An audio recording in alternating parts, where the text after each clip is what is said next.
We've all heard that masturbation is normal, but at what point does it become a problem?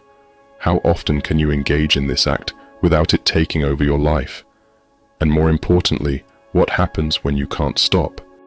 In this video, we'll dive into why it's time to quit this habit that, although seemingly harmless, can trap you in a cycle of weakness and lost potential. Stay with me as we explore the science behind what's happening in your brain and what ancient Stoic wisdom can teach us about breaking free. Let's begin with a straightforward message. Today's society might tell you that masturbation is normal. After all, it's something seen not just in humans, but in animals too. But this wasn't always the case. Historically, masturbation was considered immoral, especially for men, as it was seen as a waste of reproductive potential.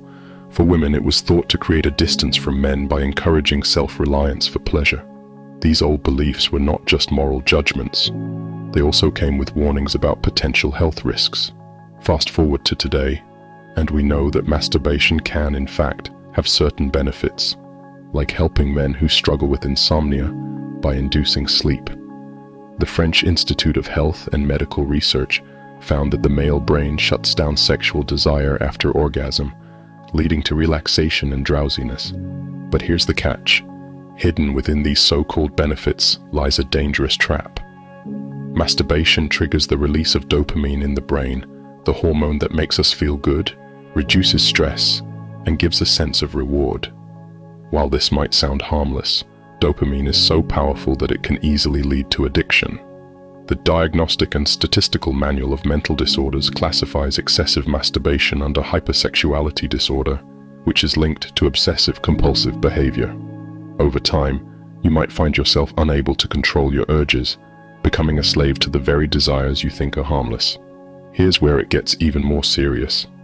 As your brain gets used to these dopamine hits, it starts demanding more to achieve the same level of pleasure. This drives you to masturbate more frequently, leading to frustration when you don't feel the same satisfaction as before. It's a vicious cycle, similar to what addicts of smoking, overeating, or alcohol experience.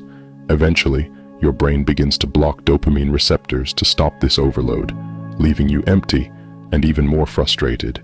Now, you might be wondering, what does Stoicism have to do with this? Stoic philosophers like Seneca, Marcus Aurelius, and Epicurus were masters of self-control and deeply understood human passions. They viewed pleasure and lust not merely as carnal desires, but as opportunities for self-mastery. For the Stoics, the true battle wasn't just against the act of masturbation, but against becoming a slave to any desire. Epicurus once said that true distinction comes not from indulging in pleasure, but from mastering it. The ability to enjoy life while keeping our desires in check is what separates the wise from the foolish. The Stoics believe that by controlling our desires, we elevate our spirit and find true freedom. Stoicism teaches us that every action has consequences, not just for ourselves, but for the harmony of the entire universe. When we give in to uncontrolled desires like compulsive masturbation, we disconnect from the natural order, losing our inner peace.